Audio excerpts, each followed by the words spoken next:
அனைத்துலக சினிமா ரசிகர்களுக்கு சினிமா கொட்டகையின் அன்பான வணக்கம். 1940ஆம் ஆண்டு வெளிவந்த அனைத்து படங்களையும் வரிசையாக பார்த்து வருவதில் இப்போது நாம் காண இருக்கும் திரைப்படம் வாமன அவதாரம் என்ற படமாகும். இப்படத்தினை லக்ஷ்மி பிலிம்ஸ் கம்பைன்ஸ் என்ற பட நிறுவனம் தயாரித்திருக்கின்றது. பக்தி படங்களை இயக்குவதில் பெயர் பெற்ற பிரேம் சேத்னா என்ற இயக்குனர் இயக்கியிருக்கின்றார் இந்த திரைப்படத்தினை. கதை மற்றும் வசனத்தினை C.A. லட்சுமணதாஸ் அவர்கள் எழுதியிருக்கிறார். இசையை N.B.S.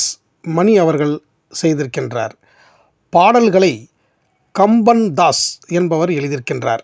ஒளிப்பதிவை J.S. படேல் அவர்கள் செய்திருக்கின்றார். இனி இப்படத்தின் கதை சுருக்கத்தினை பற்றி பார்ப்போம்.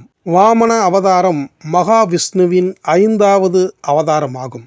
இது பிரகலாதனின் பேரனான மகாபலி சக்கரவர்த்தியின் அராஜகத்தை அடக்கவும் தேவலோகத்தை மீட்கவும் குள்ளமான அந்தணர் வேடத்தில் மகாவிஷ்ணு தோன்றி மகாபலி சக்கரவர்த்தியிடம் 3 அடி மண் கேட்கிறார். அதாவது தன் காலடியின் அளவில் 3 என்று கேட்க மகாபலி எடுத்துக்கொள் என்று சொல்ல அந்தணராக வந்த இறைவன் ராட்சத வடிவில் தோன்றி பூமியை அளந்துவிட்டு வானத்தையும் அளந்துவிட்டு 3ஆவதாக மகாபலியின் தலையில் கால் வைத்து அளப்பதுடன் அவனுக்கு பாடத்தையும் இறைவன் விஷ்ணு போதிக்கிறார்.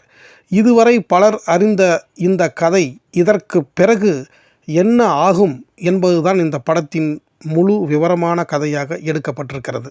இதற்கு பிறகு மகாபலி இறைவனிடம் சரணடைய இறைவன் அவனை பாதாள உலகிற்கு அனுப்பி வைக்கிறார்.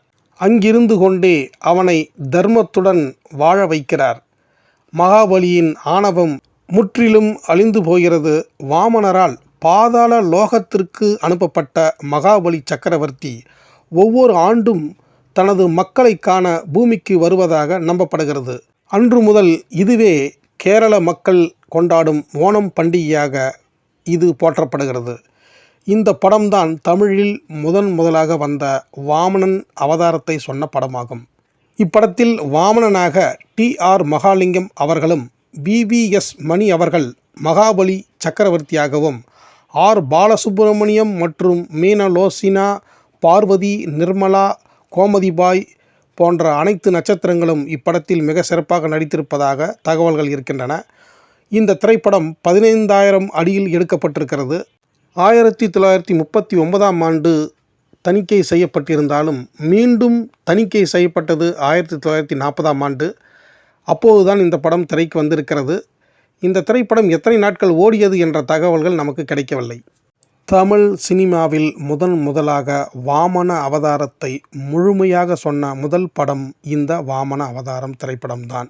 இதுவரை இந்த வாமன அவதாரம் திரைப்படத்தினை சினிமா கொட்டகைக்கு வந்து பார்த்த அனைத்து கலைநேச நெஞ்சங்களுக்கும் என் நெஞ்சார்ந்த நன்றியை தெரிவித்துக் கொண்டு இனி இதே 1940ஆம் ஆண்டு வெளிவந்த மற்ற அனைத்து படங்களையும் அடுத்தடுத்த வீடியோவில் தொடர்ந்து பார்ப்போம்.